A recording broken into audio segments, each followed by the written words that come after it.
Assalamualaikum warahmatullahi wabarakatuh. Nama saya Dania Kusumawardhani dengan NIM 52206130007 dari Prodi Pendidikan Bahasa dan Sastra Indonesia semester 2 Fakultas Keguruan dan Ilmu Pendidikan Universitas Islam Majapahit. Pada video kali ini, saya akan menjawab pertanyaan dari soal UTS mata kuliah Pemikiran dan Peradaban Islam yang diampu oleh Bapak Muhammad Syarif, MPDI. Jadi, pada dasarnya pandangan hidup dari orang Quraisy Mekah adalah untuk memiliki kekayaan sebanyak-banyaknya, sehingga mereka menghalalkan segala cara demi mendapatkan kekayaan. Misalnya saja, mereka menyukai riba. Riba merupakan penetapan bunga, sehingga mereka mendapatkan keuntungan yang sangat banyak. Mereka juga menjadikan seseorang menjadi budak. Kemudian, mereka sering mengurangi timbangan saat berjualan. Bahkan mereka rela membunuh anak perempuan mereka, karena mereka berpikir bahwa anak perempuan tidak bisa bekerja, justru menambah beban. Setelah Rasulullah SAW berdakwah di Mekah, mereka sangat terganggu karena ajaran yang dibawa Rasulullah SAW bertentangan dengan pandangan hidup orang Quraisy Mekah, baik dari kepentingan politik maupun kepentingan ekonomi.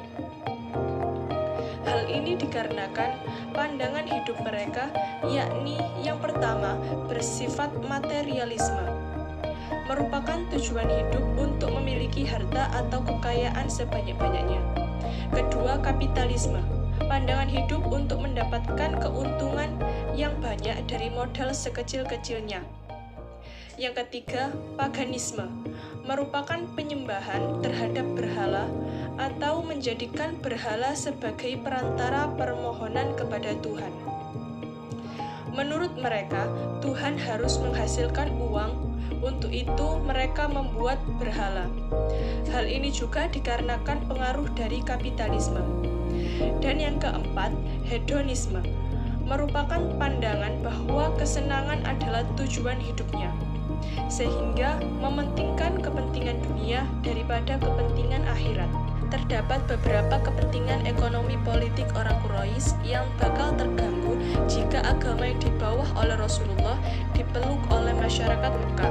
Di antaranya, yang pertama, ajaran yang dibawa Rasulullah, yakni agama Islam, melarang menjadikan berhala untuk disembah atau dijadikan perantara dalam permohonan kepada Allah Subhanahu wa Ta'ala, padahal mata pencaharian pada waktu itu adalah membuat dan menjual patung. Serta kaum Quraisy Mekah beranggapan bahwa Tuhan harus menghasilkan materi, sehingga hal tersebut akan mengganggu penghasilan mereka karena kehilangan mata pencaharian dan mengurangi keuntungan mereka. Yang kedua, orang yang mengikuti ajaran Nabi Muhammad SAW dianggap telah tunduk kepada Nabi Muhammad dan Bani Hashim.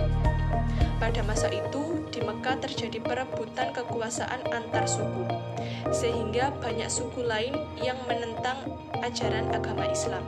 Dan yang ketiga, ajaran agama Islam akan mengurangi kekayaan atau keuntungan yang didapatkan oleh orang Quraisy Mekah, karena banyak aturan yang dilarang dalam ajaran Islam, seperti tidak memperbolehkan riba atau bunga dan mengurangi timbangan.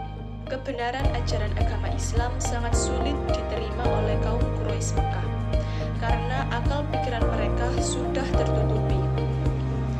Kesombongan pada kekuasaan dan rasa cinta akan dunia menjadikan Rasulullah SAW sangat sulit untuk berdakwah di Mekah, sehingga pengikutnya hanya dari keluarga, sahabat, dan para budak yang telah dimerdekakan.